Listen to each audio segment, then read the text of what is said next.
고쳐달라고 막 예수님께 하소연하고 있는 장면입니다. 그 어머니의 심정이 과연 어떻겠습니까? 아마도 말로 표현할 수 없을 만큼 괴롭고 힘들었을 것입니다. 딸의 병을 고치기 위해서 이 가나안 여인은 이 병원 저 병원 다 찾아봤을 것입니다. 좋은 약도 먹여봤을 것입니다.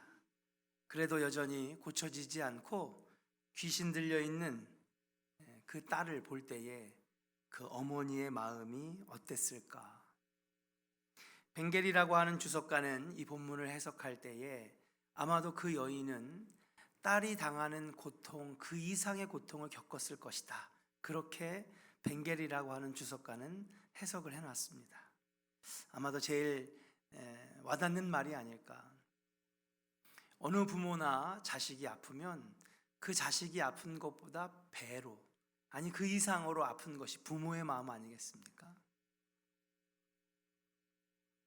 자식이 알아눕거나 고통을 당하면 부모님은 그 이상의 고통을 당하게 되는 것입니다. 그런데 한편으로 이렇게 한번 생각을 해보면 어떨까요? 만약 그 여인의 딸이 아프지 않고 귀신 들리지 않았다면 두로와 시돈 지방에 사실은 몇천 년 전부터 원수관계였던 유대인의 자손인 예수가 지나갈 때에 유대인하고는 전혀 상관없는, 오히려 우리 땅을 뺏고 가나안 땅을 정복한다라고 하는 말 때문에 우리 가나안 사람들을 오랫동안 괴롭혀오고 쫓아내고 했던 이 가나안 여인이 예수님을 찾았겠습니까? 만약에 그 여인의 딸이 아프지 않고 어머니가 고통 중에 있지 않았다면 예수님을 과연 찾아왔을까? 아마도 두로와 시돈 지방을 지나가시는 예수님을 보면서 유대인이 왔나 보다, 율법을 많이 알고 하나님 말씀 좀 아는 사람이 왔나 보네, 그냥 지나가는 것을 쳐다보거나 나와는 상관없다고 여기지 않았을까 생각을 해봅니다. 왜냐하면 예수님은 유대인이고, 그리고 유대인들이 싫어하는 이 여인은 바로 가나안 여인이었기 때문입니다. 그러나 그녀에게 고통과 딸이라고 하는 문제가 있었기 때문에 예수님을 찾고 구하게 된 것은 아닐까요? 어쩌면 파산하고 병들고 사랑하는 사람을 잃어버리고 의지할 곳이 없을 때에 더욱 하나님을 가까이 의지할 수 있는 기회가 되는 것이 바로 우리의 모습이라고 생각을 해볼 수가 있습니다. 그래서 시편 기자는 이렇게 하나님의 응답을 받고 기록한 것 같습니다. 우리 한번 같이 읽어봤으면 좋겠습니다. 시편 51편 17절의 말씀을 같이 읽어볼까요? 시작. 하나님께서 구하시는 제사는 상한 심령이라. 하나님이여,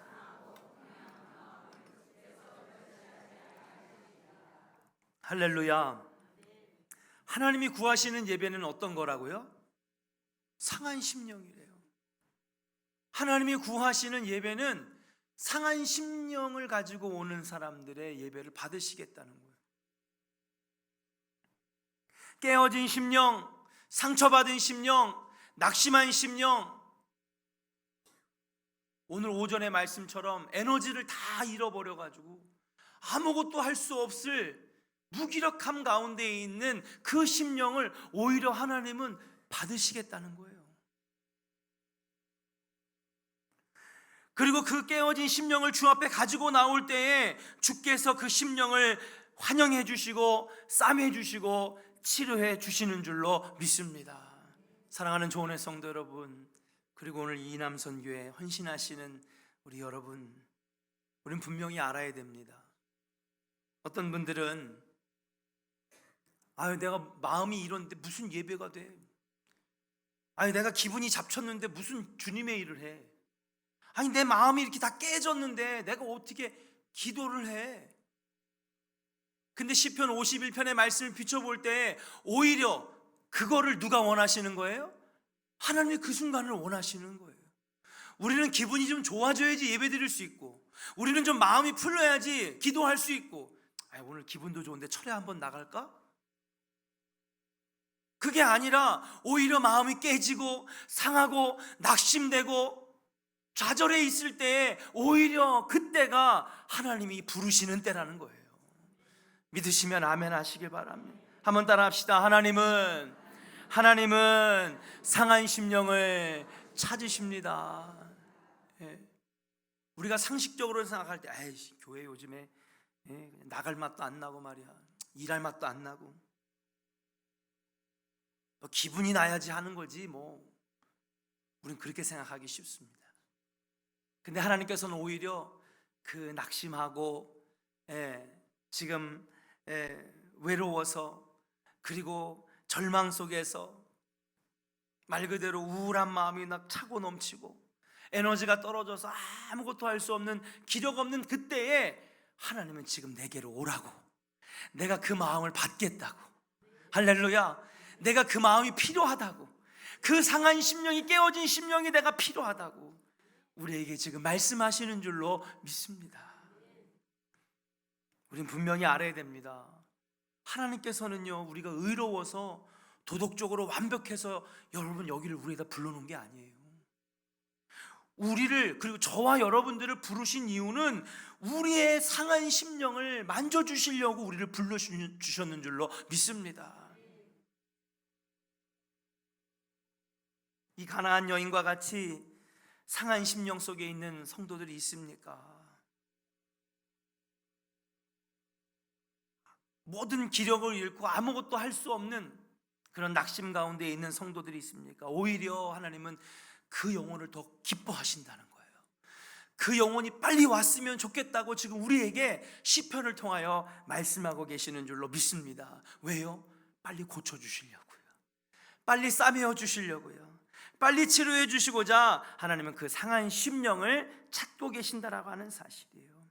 사랑하는 여러분, 우리의 마음이 오히려 더 어려울 때에 주님 찾는 여러분 되시기를 주의 이름으로 간절히 축원합니다. 그래야 오늘 오전 설교처럼 영적인 에너지로 주님이 바꿔주신다는 거 아니에요.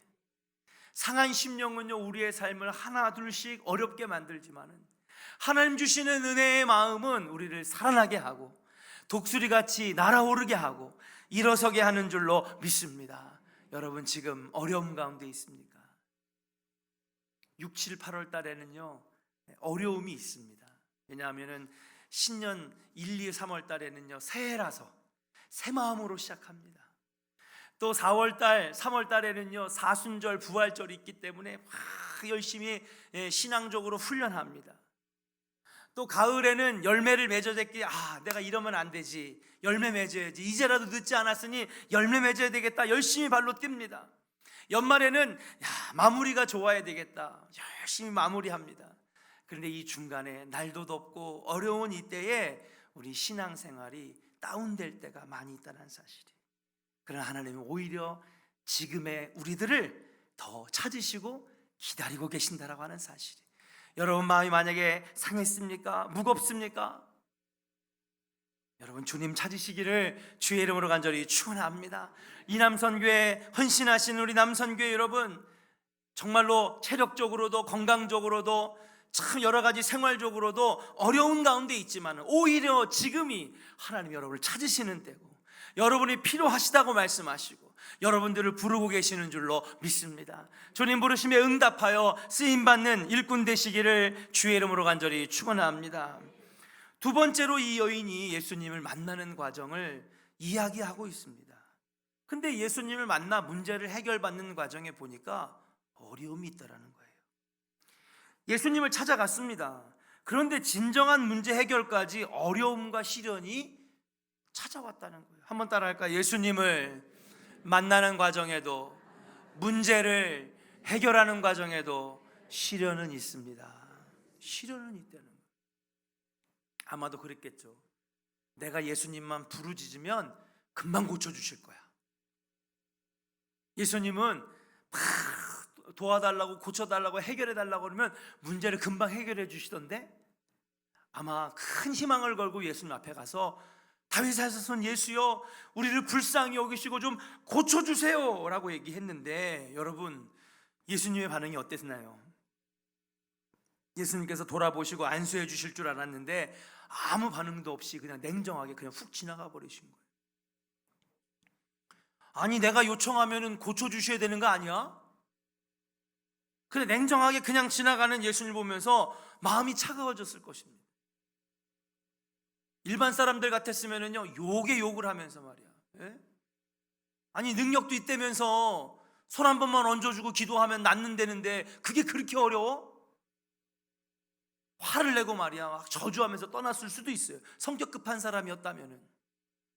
거기다가 제자들도 옆에서 비아냥거립니다. 선생님이요 저 여자가 좀 떠드는데 좀 예수님이 한 말씀 하셔서 좀 빨리 시끄러우니까 돌려보내세요. 제자들이 그러는 거예요. 지금 예수님은 그냥 못 본 척하고 지나가요. 거기다 제자들은 저 여자가 떠드는데 너무 시끄러운데 예수님이 한 말씀 하시고 빨리 가 집에 가 한마디 해달라는 거예요. 여러분 여인의 마음이 어떻겠습니까? 자존심도 상하고요 기분도 상하고요. 예. 아니 내가 의사가 이 사람밖에 없나? 고쳐줄 사람이 이 사람밖에 없나? 용한 무당도 있을 것이고 문제 찾아와서 문제 해결해 달라고 하면 금방 해결받을 줄 알았는데 금방 해결받기는커녕 오히려 자존심 상하는 일이 생기고요 마음 상하는 일이 생기는 거예요. 예수님이 여기다 결정타를 날립니다. 뭐라고 그래요? 한번 말씀 한번 읽어볼까요? 자 15장 26절 같이 한번 24절 같이 한번 읽어보도록 하겠습니다. 24절부터 26절까지 한번 같이 읽어볼까요? 24절, 25절, 26절 시작. 예수께서 대답하여 이르시되 나는 이스라엘의 집에 잃어버린 양 외에는 다른 데로 보내심을 받지 아니하였노라 하시니 이게 누구만 고쳐주겠다는 거예요? 이스라엘 집에 있는 양들만 고쳐주겠다는 거예요. 다시 말하면 누구만 고쳐주겠다는 거예요? 유대인만 고쳐주겠다는 거예요. 이스라엘 사람만 고쳐주겠다는 거예요. 나는 그들을 구원하기 위해서 온 사람이지 너 따위는 필요 없다는 거예요. 안중에도 없다는 거예요.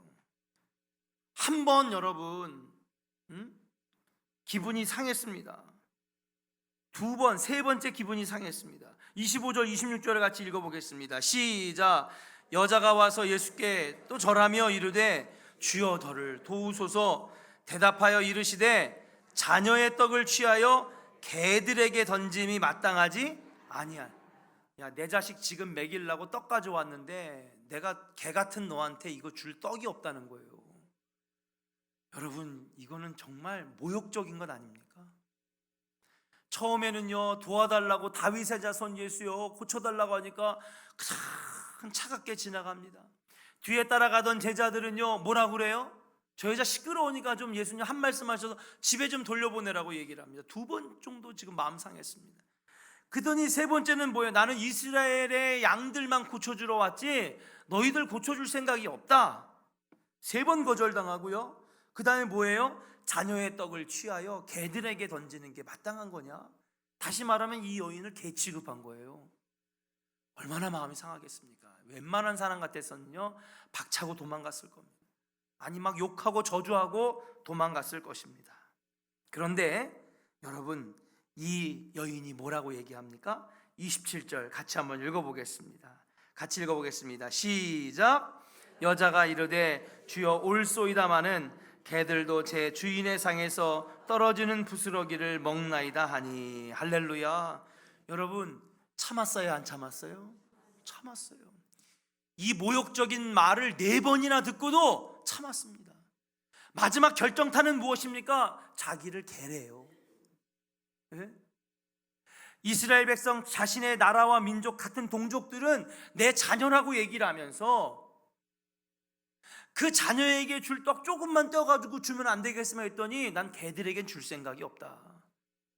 자신을 개 취급하는 이 얘기에 이 여인이 얼마나 마음이 상심했겠습니까? 그런데 이 여인은 이거를 이겨냈다라고 하는 사실이에요. 갖가지 시련과 모욕과 자존심 상하는 것을 넘어서서 불친절을 넘어서서 예수님을 구하고 찾고 계속해서 문제를 해결해 달라고 부르짖었는 줄로 믿습니다. 사랑하는 여러분 마찬가지입니다. 우리가 예수님의 능력을 경험하기까지 그냥 교회에 나와서 기도 한번 하고 예배 한번 드리면 문제 금방 해결될 것 같잖아요. 근데 여러분 그렇지 않습니다. 정말 하나님의 능력을 경험하고 문제가 해결이 되고 기도의 응답을 받고 이렇게 하나님을 만나고 경험하고 놀라운 역사를 경험하기까지는 여러분 금방 이루어지지 않아요. 시련의 산을 넘어야 됩니다. 때로는 자존심이 상하는 것도 뛰어넘어야 됩니다. 어쩔 때는요 모욕감이 들 때도 있습니다. 내가 이러려고 교회 나왔나? 그런 순간순간을 이기고 넘고 뛰어넘을 때에 그때에 비로소 우리 신앙이 성장하여서 하나님의 축복을 담을 수 있는 믿음의 그릇이 만들어지게 될 경우가 많이 있다라고 하는 사실이에요. 그래서 한번 따라하겠습니다. 예수님을 만나는 과정에도 시련은 있습니다. 할렐루야.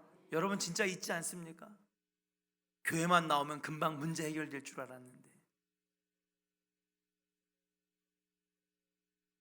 사랑하는 여러분, 예수님이 함께 하시는 능력의 신앙생활, 성숙한 신앙의 궤도에 올라가는 과정은 금방 이루어지지 않습니다.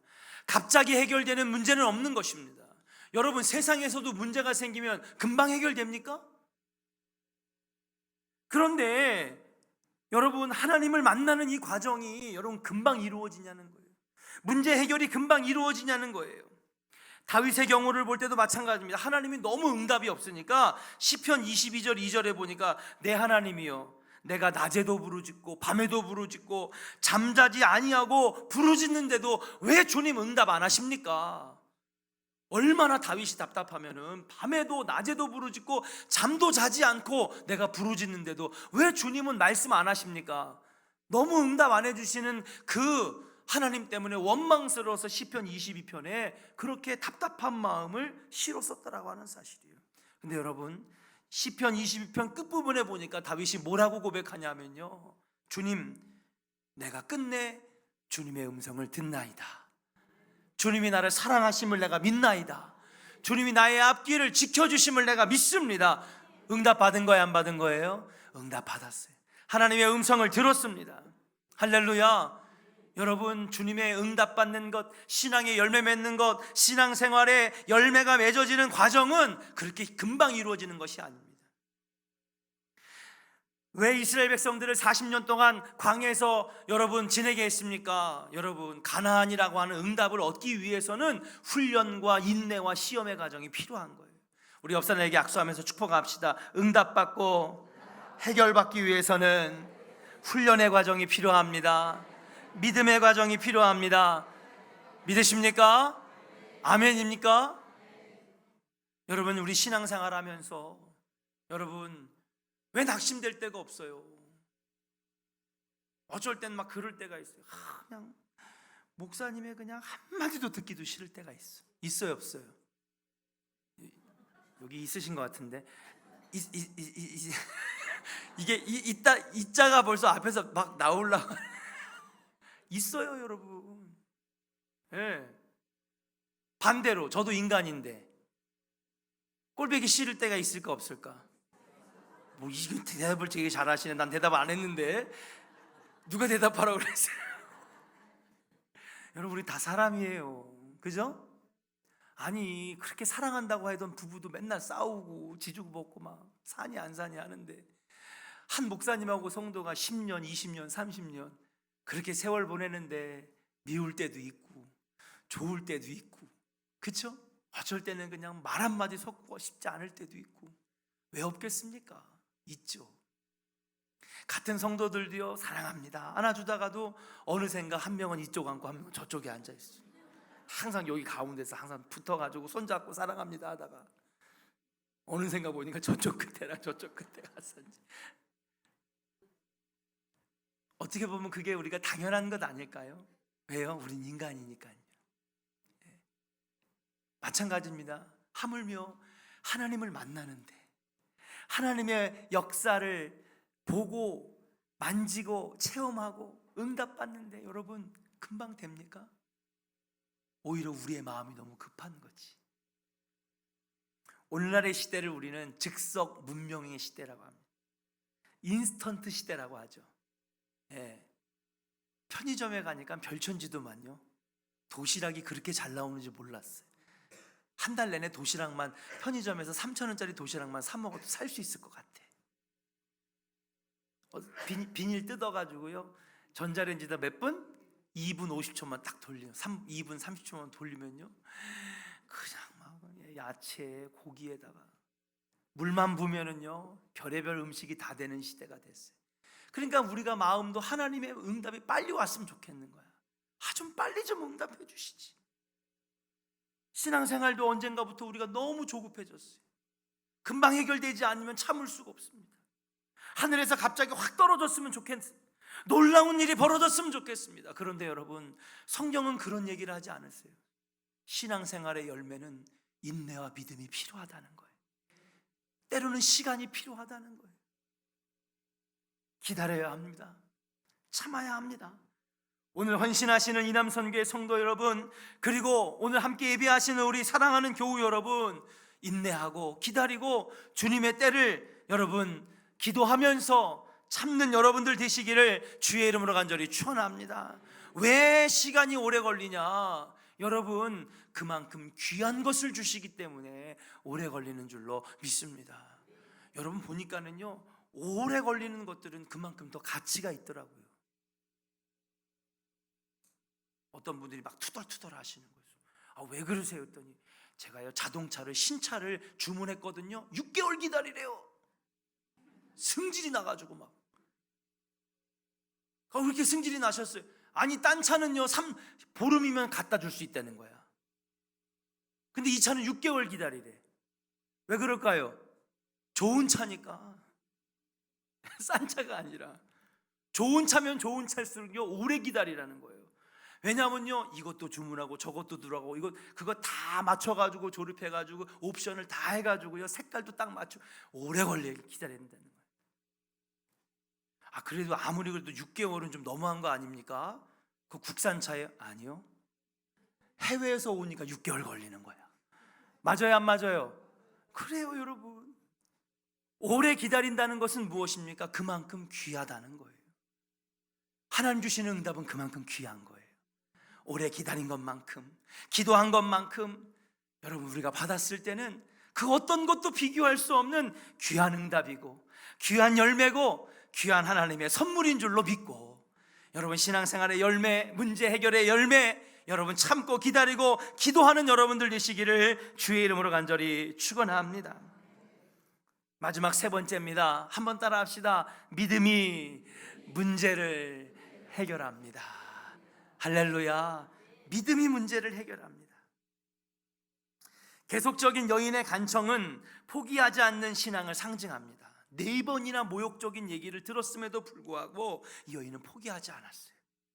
이 여인은 끝까지 주님을 붙들고 늘어졌습니다. 마지막에 예수님께서는 이 여인을 향하여 따라, 이제 내 믿음이 크다는 것을 내가 알았다.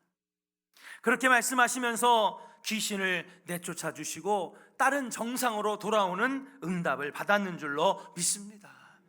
여러분, 그러면 지금 이 어머니가 딸을 다시 되찾은 기쁨이 축복일까요? 아니면 딸이 병고침을 받고 귀신이 떠나간 것이 축복입니까? 축복이에요, 아니에요? 축복이 아니라고 하시면 안 되죠. 병이 낫는데 축복이에요, 아니에요? 복 받았는 줄로 믿습니다. 자, 딸 때문에 고통받던 어머니의 고통이 사라졌어요. 복이에요, 복이 아니에요? 복이죠. 근데 여러분, 진짜 제일 큰 복은 뭔지 아십니까? 이 여인의 믿음이 크다라고 인정받은 게 제일 축복이에요. 할렐루야. 우리는요, 해결된 것만 볼 때가 많아요. 목사님, 저 응답 받았어요. 문제 해결됐어요. 돈 문제 해결됐어요.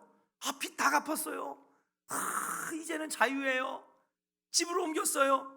여러분, 우리 이런 것들을 우리는 복이라고 이야기합니다. 복이죠. 눈에 보이는 복도 복이고 물질의 복도 복인 줄로 믿습니다. 여러분, 부자 되시기를 주의 이름으로 축복합니다. 이때 아멘 크게 하셔야 되는 거 아니야? 근데 여러분, 진짜 큰 축복은 뭘까요? 이 여인의 믿음이 주님께 인정받았다는 거예요. 여자여, 내 믿음이 크도다. 사랑하는 우리 이남선교회, 남선교회 여러분, 자녀들이 잘 돼서 시집장가 잘 가고 좋은 대학 나오고 돈도 많이 벌고 직장에서 승진도 하고, 아마도 우리 지금 머리 희끗희끗하신 우리 이남선교회의 소원이며 기도 제목이 아닐까 생각합니다. 그러나 오늘 헌신하시는 이남선교회 여러분, 가장 큰 축복은 사랑하는 이남선교회예요. 내 믿음이 크도다. 할렐루야. 이거보다 더 큰 축복이 있을까요? 주님께 인정받은 믿음, 그 믿음이 문제도 해결하고 병고침도 해결하고, 할렐루야, 물질 문제도 해결하고 건강 문제도 해결해 주시는 줄로 믿습니다. 가장 큰 축복은 큰 믿음을 인정받았다라고 하는 것. 큰 배를 타야만 풍랑에도 안전합니다. 인간의 작은 이성의 힘이나 조그만 경험을 의지하지 않기를 주의 이름으로 축복합니다. 이남선교회 정도가 되면은요, 벌써 내가 이제 인생을 70 가까이 살았는데 내가 살아보니까 인생의 경험이 그게 아니야. 인생의 경험을 논할 때죠. 근데 여러분, 그런 작은 배에다 여러분 맡기지 않았으면 좋겠습니다. 여러분들의 인생을 믿음이라고 하는 큰 배에 맡겨서 그 믿음의 항해를 해나가며 많은 열매를 맺어서 주님께 내 믿음이 크도다. 생각해 보세요, 여러분. 작은 배가 풍랑을 잘 이길까요? 큰 배가 풍랑을 잘 이길까요? 옆 사람에게 한번 물어봅시다. 얼굴 쳐다보면서. 안 주무시는데 지금 딱 한 분 주무셔가지고 내가 한번 옆 사람하고 쳐다보라. 한번 쳐다보세요. 물어봅시다. 작은 배가 풍랑을 잘 이길까요? 큰 배가 풍랑을 잘 이길까요? 대답하세요. 이제 큰 배죠?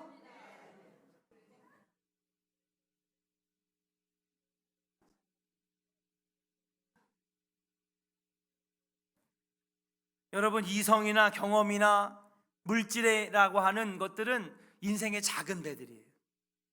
거기다가 맡기면 내 한계의 지식에 넘어질 때가 있고요, 내 작은 짧은 협소한 경험에 넘어질 때가 있고요, 물질을 의지했다가 물질이 없어지면서 내 삶이 망가지는 풍랑을 만날 수 있다라고 하는 사실.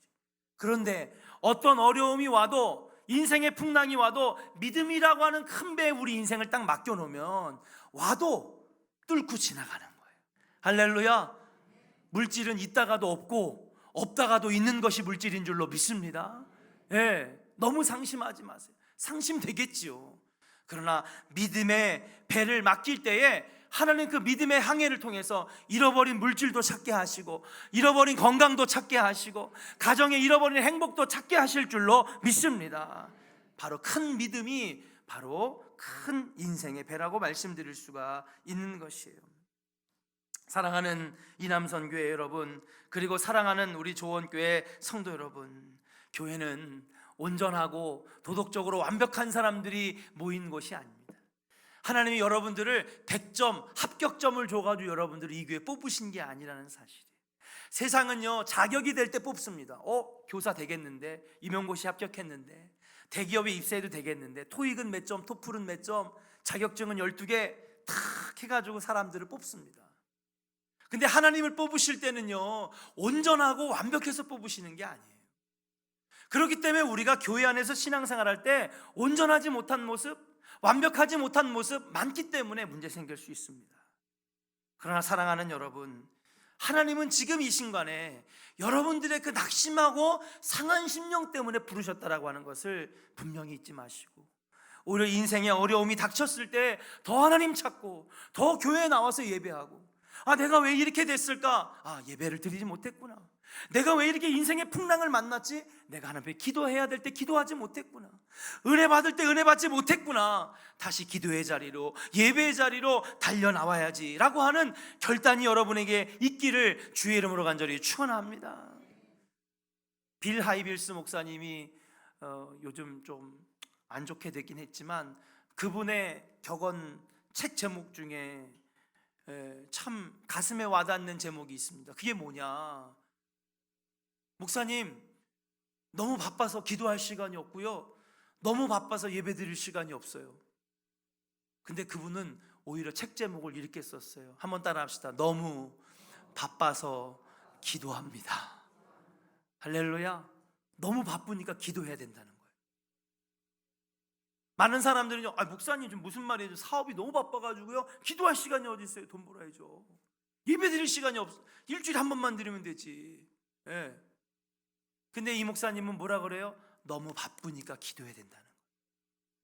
너무 바쁘니까 오히려 예배의 자리에 나와야 된다는 거예요. 사랑하는 여러분, 여러분의 삶 속에 예배가 1순위가 되고 기도의 자리가 1순위가 되고 신앙의 자리가 1순위가 되기를 주의 이름으로 간절히 축원합니다. 그래서 하나님 앞에 그 믿음이 인정받고 그 믿음의 배를 올라타면 여러분 가시는 길에 놀라운 역사가 일어나게 될 줄로 믿고, 사랑하는 이남선교 여러분, 그리고 우리 성도 여러분, 여러분의 믿음이 하나님께 인정받아 그 믿음의 항해를 온전히 걸어감으로 해결받고 문제가 회복되는 우리 조은의 성도들 되시기를 주의 이름으로 간절히 축원합니다. 우리 함께